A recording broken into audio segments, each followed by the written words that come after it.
Dingus and Dongus. Tomato.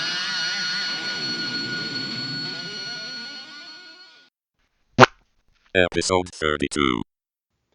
So Hellboy. Yeah, well, this is the celebratory episode of both Baby Jesus and Baby Peter. Oh, okay. So hooray! Hey! And for Who's Peter? some chungus. And for gifts for these two babies, you can tell all your friends to listen to us. Yeah. And buy a cool mug.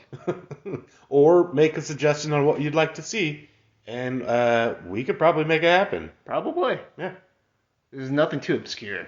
Or something that we'll have to get licenses for. Right. Or something like really long. Like a rope? Yeah. No ropes. No ropes. No ropes. Drawing a line in the sand. If you want to spelunk, you're out of luck. Okay. So welcome To Hellboy in Hell. where he's just called Boy. Yes. No, he's not. No. But it's Mike Mignola. Mignola. Yes. Yeah. And out on Dark Horse. Yep. I really enjoyed it. It's fun. I don't think there's been a Hellboy story I've not enjoyed. Right. I always appreciated the art style for Hellboy. It's like blocky and like abstract and weird. It was not super abstract. No, you can tell what's going on. Right. But it's It's a definitive art style. yeah, it's I don't want to call it simplistic because simplistic is like Well, it's illustrative with its use of colors. yeah. Is the best way I could put it. Flat coloring. Mm-hmm. And if there is any shading, it's just like true saturated, true saturated colors of just like a slightly different hue or whatever. Right. But it works really well in building the atmosphere I agree. for the stories. It's good shit. I also like that he went to hell and was put on trial by his sister? Yeah, or his half-sister. Half-sister. I didn't know he had a sister. Well, now you do. Yeah. There's a lot I don't know about Hellboy. But bringing that up, shit. What was he put on trial for now? Oh, the murder of his dad and brothers. Okay, that's right. Yes. Golem. Golem? Halibut. That's a completely different story. But I do like that is. moment. Yeah, I don't know why I got those wires crossed. But let's talk about that golem real quick. It's a golem that is fascinated with fish. Yes. And he exclaims, halibut! with no context, other than he was listing other fish. Yeah. So maybe he just really likes halibut. He must. That's the top tier fish for that golem. Mm-hmm. And to be fair, halibut is delicious. It's not my favorite. No? I mean, it's fine.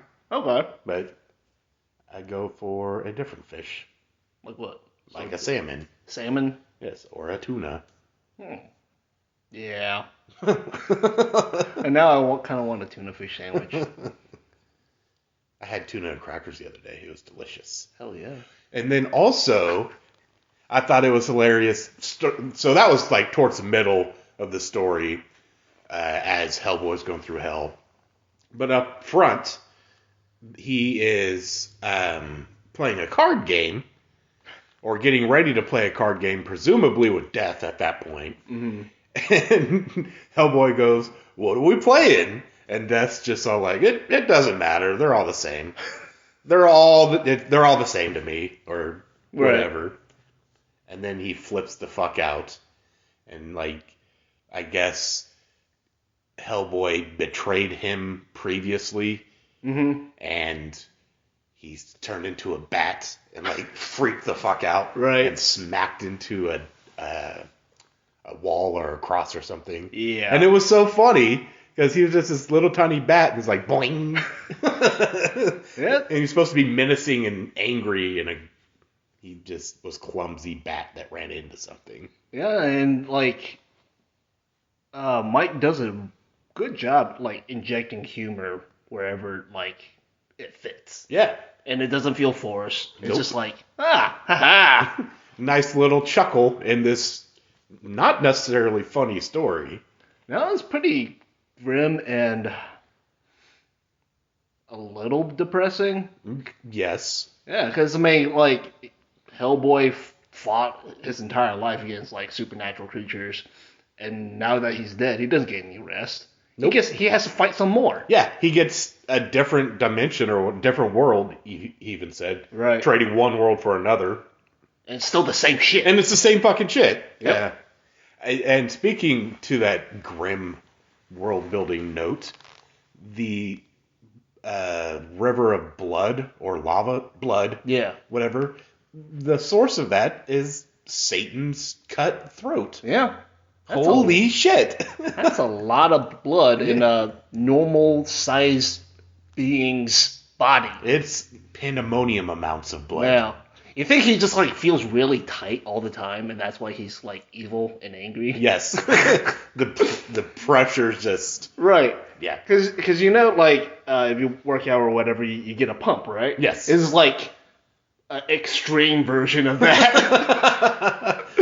Well, then wouldn't it be like a Satan geyser instead of just a river? That's a good point.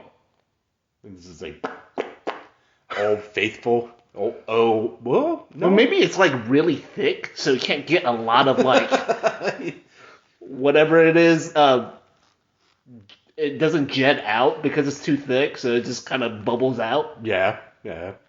I was trying to spin Old Faithful into something, so I didn't make the connection.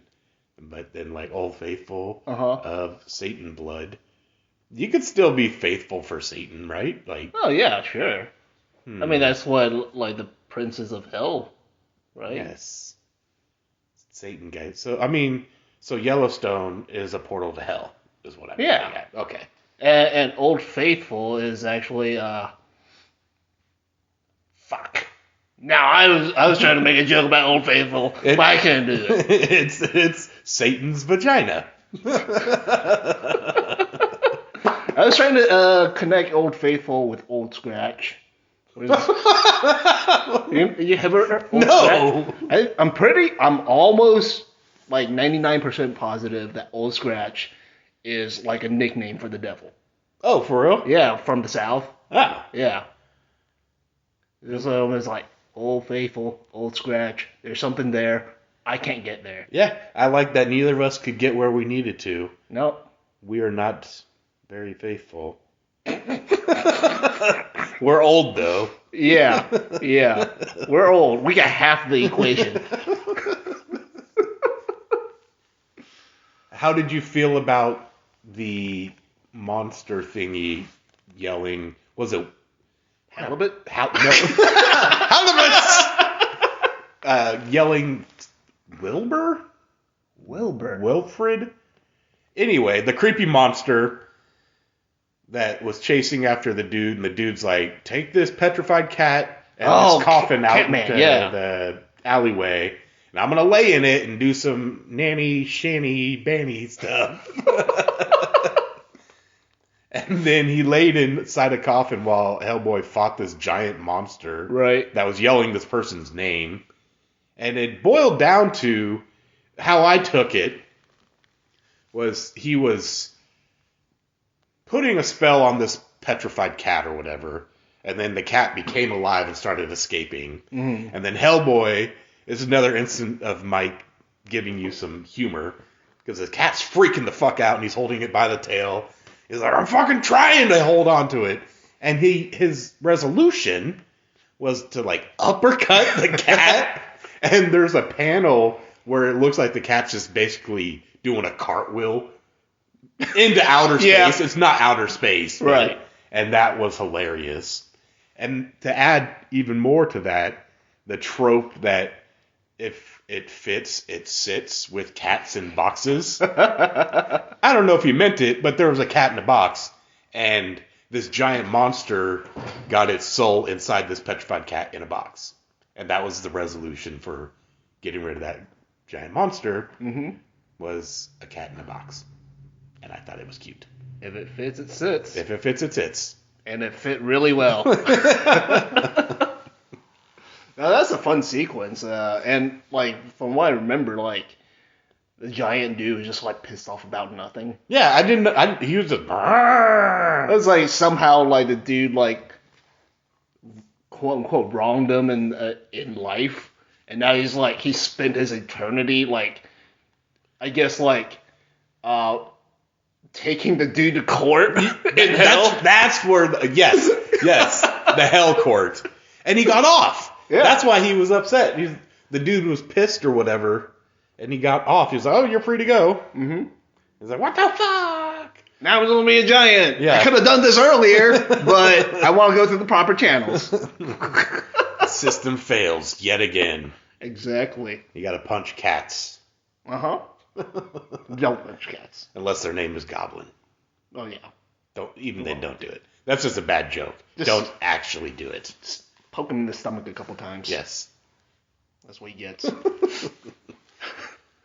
I liked towards the end too. It was really exciting to see the, I guess, Leviathan fight. Oh yeah. That was fun. It was like, oh, Godzilla in hell. Right. Sweet. And I noticed he was also fighting I think they called it Behemoth.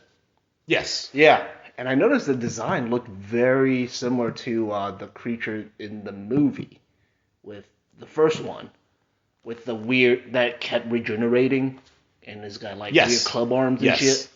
It's like I kind of wonder if that's where Guillermo got the idea from, or if it's because in the movie it's like a completely different thing. It wasn't called Behemoth, I don't think. Yeah. Well, I don't know. I can't recall when this was put out versus the movies. Yeah, I have no idea. That is one. I don't know. Yeah. I don't know. The movies were good though. Yeah, they were fun. At least the first two. Is there more than that? Yeah, there was a reboot with David Harbour as Hellboy. Oh, okay. I haven't seen that. Yeah, it's like, It's probably fine. Yeah. I also didn't realize, because I had mentioned I randomly picked up this trade while I was in a library looking for like Dune and Foundation, which I didn't find, so I ended up buying Dune, which is what I've been reading, and it's great. But, anywho's, I picked it up in the library and read the full thing in the library, which was a weird experience that I haven't done, like, ever. I don't think I've ever read a trade in a library in completion. I haven't. So, the covering of it doesn't show any indication that this isn't a standalone bit. But apparently this is like volume 2 of a Hellboy in Hell run, I guess. Yeah. But it felt fine by itself. Mm-hmm. I felt like the story was completed and satisfying without having read volume 1 of Hellboy in Hell. Did you feel there was like loose ends? I think this is volume 1. Is it? Yeah. I don't think so. No? I think this Death Card is volume 2, and then the first one is something else. Huh. I'm pretty sure. Well. Anyway, it reads well enough as a standalone.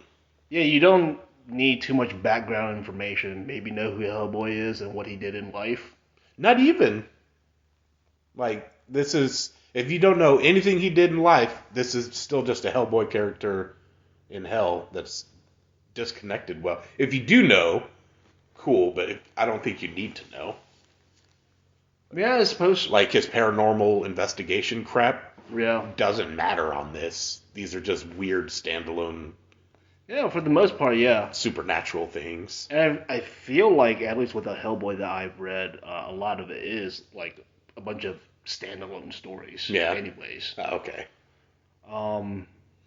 Now, back to the movies real quick. So in in the comics, Hellboy isn't really that big. Yeah, he's not super bulky. He's like pretty lanky looking. So I kind of wondered like, what was the decision there on the movies to make him like really big? Hollywood. You think? It's like, this guy can't beat monsters. He's too small. It's gotta be. This is a superhero flick. Gotta have some beef to him if he's not shooting lasers or whatever. Well, regardless, I'm glad Ron Perlman was Hellboy because he was great. He really was. Yeah, fucking fantastic. Did you read any of the little notes about like some of the The characters? secondary characters? Yeah. Yes. That makes me really wonder like, so does Mike and the writers like literally just like look up weird like people from history and like throw them in their comics? Because like reading it is like, oh wow, those people like really existed, because like the two dudes, right? They seem so insignificant in like history that like I would think you have to look really hard to like find out about those two dudes. Probably, yeah. That makes me wonder like, does Mike just like spend his day in like Wikipedia land, just looking up obscure shit? Why not? Yeah. He probably is. Yeah. I don't want to talk to people. I want to just look at this and make more comics. Right. But it was cool that they did those little inserts at the end. Right. I enjoyed it. Basically all the main side characters had their own little short profile written out. Yeah. And then there was a short comic at the tail end that I did not even read. Oh, really? Yeah. It was fun. What was it? It was kind of like a little fable. Oh, okay. Cautionary tale about greed. Gotcha. Yeah. It's like dumb dude pretends to makes a deal with a demon to be a fake exorcist. To be a fake exorcist? Yeah. So the demon makes a deal with the dude. Is like, okay, here's a magic spell. You can use it to banish me, but only use it 3 times. So the dude uses the spell to banish him and makes money off of it by, Got it. I understand now. And then in the end, he decided to do it one more time because, hey, why the fuck not? And then he's found out and denounced as a charlatan and killed. No. Sweet. Yeah. And apparently it's based off of old Russian folklore. Okay. Yeah. Cool. Are there potato snacks and potato drinks? You know what? Like, I bet there was.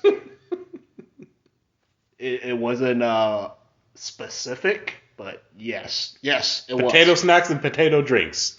And I said it that way because I couldn't remember what the fuck they were called. Pierogies. There we go. I knew vodka. That's easy. But I just kind of stared at you for a second. I was like, come on, brain. Give me the word I need. Nope. Okay, potato snacks it is. And you knew vodka, but went with potato drink to keep with the theme. Yeah, well, I did that so that it didn't seem like I didn't know what I was saying. Yeah. And I was like, oh, I'm being funny. And then it really wasn't funny. And now I have to explain everything. Which makes it really funny. It makes it a story time comedy adventure. Yay! You guys get a 2 for 1. We talk about a story and then we tell a story. Yes. Accursed Possession by Cultus Profano is the album out in 2020. And it is very kind of traditional-ish sounding black metal. It is black metal. Yes. Yep. And it's very one note. Pretty much. Yeah. It's like I mean, for me, the songs were almost just completely interchangeable. Mostly. Yeah. So I really enjoyed it, even with saying that, because it was minimal, like, wee-woos, or dissonant riff little thing. Just straightforward black metal with driving drums, and it was a great fun time for one song for 40 minutes. I liked it. I couldn't discern track from track. Yeah.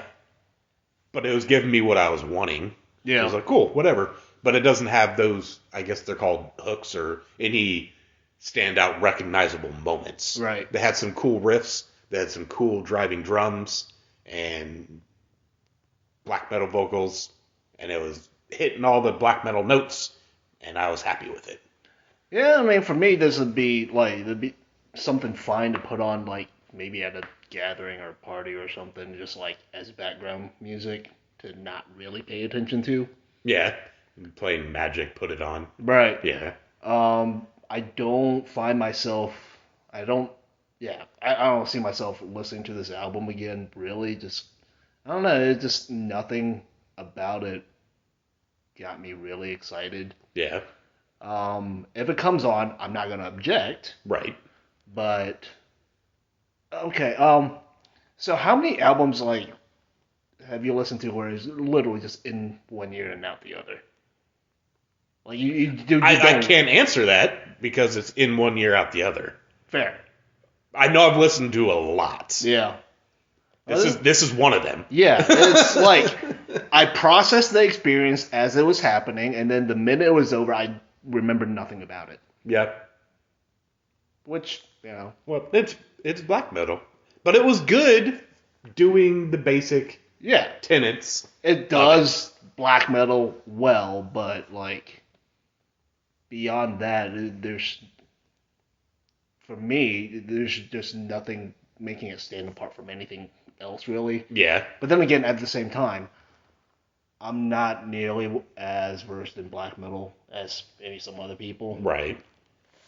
Well, I did appreciate that it was, we'll say, a newer American black metal band that doesn't sound like war metal. Okay, yeah. And this isn't a knock against any of these genres I'm going to talk about. And it's not something that's like the Cascadian black metal, Wolves in the Throne Room type stuff. Mm-hmm. It's more of the derivatives from the original black metal stuff. Like, it's not Mayhem. It's not Death Crush. But it's, I guess, the early Swedish black metal, maybe a little bit, is what this feels more in line with. And coming from America, that's nice.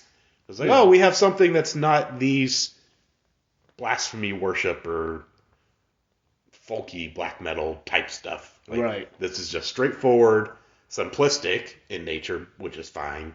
Black metal, and it's like, oh, cool. Hooray, America. Kinda. Two-piece? I don't really know. Yeah. I think they are, but then they have live musicians or maybe session musicians. Gotcha. I don't know the ins and outs. I did find out, though, that the drummer is also in Sadistic Intent. Okay. And had I known at the time, it would have been like, I could have had this band play also for like one more person. Right. Right. Shit. Well, live and learn. Yeah. I also, with this album, learned that I don't actually know what an opus is. Opus? Yeah. Isn't that like somebody's masterpiece or something? Well, that's the Magnus. Magnus Opus. Magnus Opus, the great butcher. Magnum Opus is that, right? Yeah. So I guess opus is just work. Okay. Big work. Because every title on this album is something opus number. Huh. But then on top of that, the numbers aren't in any sequential order or anything. So I don't know what an opus is, and I don't know why everything's an opus. Well, Like you have your theory, man. Is it related to theory in any way? I don't think No? so. Okay. No. I mean, like, what, magnum opus is great work, right? So opus will be work because magnum is great. Yeah. So it's just work. something work 32. Well, I've always related it to classical stuff. I see it in I don't have an example, but various classical names, composers' names. Yeah. And this so-and-so's something opus, blah. It's like, I don't know what that means. I think it's just like work, piece, Okay. Then product. why the fuck do they have this in non-sequential order? Are they just writing hundreds of songs and then picking? So, oh, this is opus 37 and this is opus 12. That's actually an interesting way to work. Like, just write a shit ton of songs and then, like, pick and choose which ones, like, work together on the album. Mm-hmm. And then just like, well, you know, this was song 50, but it's going to be song 3 here, and I just don't feel like renaming it. You could do that. They didn't do that. Because we're just going to say, if they went on with what you suggested and how you did it and named everything opus 1 through 100, Mm-hmm. and then they chose 50, they also appended a title to every single one. Well, maybe they had the title beforehand, too. Oh, okay. So, Swarm of Buzzards, opus number 83. Mm-hmm. And they just took it. Yep. Got it. Fair enough. On that, I've also briefly found out that that's how Lee from Monstrosity likes to write albums. Really? Make a bunch of, not to that extent, Well, but organize and create and make a bunch of songs, more than an album's worth, mm-hmm. and then kind of those, narrow down to the best of the best. Because Okay. you may write a song or two, but then the third song's actually the real banger, right? Right. So it's like, oh, that seems like a lot of extra work, but makes for potentially a better product. Right. That's cool. Now I have that insight into Monstrosity now. Yeah. All right. Yeah, I don't know. Yeah, that is a lot of work. It's a lot of work, but I'm personally of the opinion of get it out the door as best you can. Yeah. Otherwise, you just wait forever. Right. And you sometimes don't get it out the door. Yep. So if I'm making an album, we'll say 7 tracks. That's a lot of fucking work. I couldn't imagine trying to do 10 tracks. Yeah. It's like, we have 7, let's just fucking go with it. Who cares? Like, we'll write 3 more, put an EP out, whatever. Right. But it's like, nope, we need to write 10. Fuck! I mean, that's generally how I work too, I think, is like, okay, like, I don't know if I have another song, Mm-hmm. like, in me. Right. So, like, this is what I have now. Let's just go with it. Yep. And do these songs as best as we can. Yes. Though, I guess, well, yeah, I don't know if Lee and Monstrosity are professional musicians or if they have to suffer the day-to-day grind also. Yeah. Day-to-day grind does make it a lot harder. Yeah. I could see Lee not having to do that. He probably, between Terrorizer and Monstrosity and then other thing, he probably doesn't have to. I don't know if he does or doesn't. Yeah. But I can tell you that Cultus Profano definitely has to have day-to-day grind jobs. There's no way this band's providing them income. Right. At least not now. Yeah. Who knows in the future? Maybe. No. So. No. And it's not anything against them. It's just... no. Yeah, maybe they could pull it over. Well, could be. Yeah. There's something completely different. Their technical grind for the next album. That might be cool. You think? Complete pivot. Yeah. Same name, same imagery. Yeah. Don't do it. Don't do it. Can you imagine seeing a grind show with corpse paint? And like purple lights and candles Yeah. and maybe some fire. I guess fire's on candle, but yeah. Actually, I think that'd be kind of cool. And then a pig's head or something. Right? Yeah. Hell yeah. Do that. That's your next album, guys. You're welcome. That's not an album.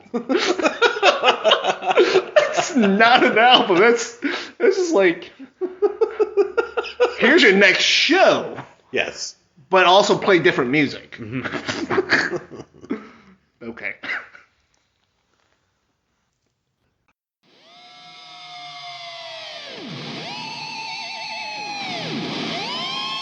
Dingus and Dongus. Hey, Michael.